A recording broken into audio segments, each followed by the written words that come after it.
ব্যস্ত জাফরকে গল্প করতে দেখছি আমাদের বাসায় যে 8-10 জন নিয়ে যেত বক্সিবাজার এক্ষুনি 5 মিনিট আমার আম্মা 10 পদের খাওয়া দিতে পারতো 5 মিনিটে আধা ঘন্টার মধ্যে 10 পদের খাওয়া দিত। সব ডাক্তাররা যেত, কর্মীরা যেত, তারপরে বন্ধুরা যেত। 8 নম্বর রুমের যত সড়কের বাসার থেকে ছায়াপথ বেরিয়েছে, ওইটা একটা ইতিহাস। আমাদের মুক্তিযুদ্ধ সার্টিফিকেট ছিল বক্সিবাজারে, আমি সার্টিফিকেট পাইনি।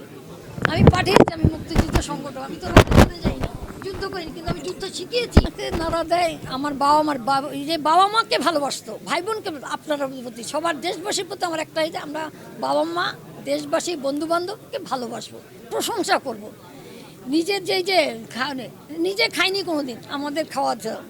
তারপরে আমার স্কুল জীবনে দেখেছি আমার মানে জামা কাপড় কিনে দিত বড় ভাই, আমার ফি দিয়ে দিত, পরীক্ষার ফি দিয়ে দিত, বাবা দিতে পারতো না। আমার তো 10 ভাই বোন, বাবা কোত্থেকে দেবে?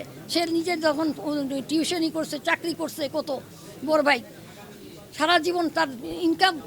আর 71-এ দেখছেন তো বড় ভাই অস্ত্র শস্ত্র নিয়ে আসছে, 71-এ যুদ্ধ সবার থেকে তহবিল গঠন করছে, 71-এ বড় ভাই 180 বেডের হাসপাতাল তৈরি করেছে।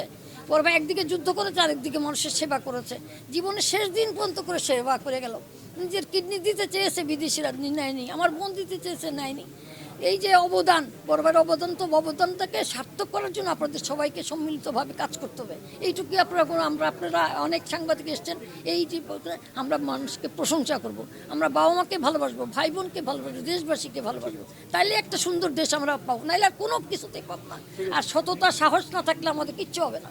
আপনারা ভালো থাকেন, সুন্দর থাকেন।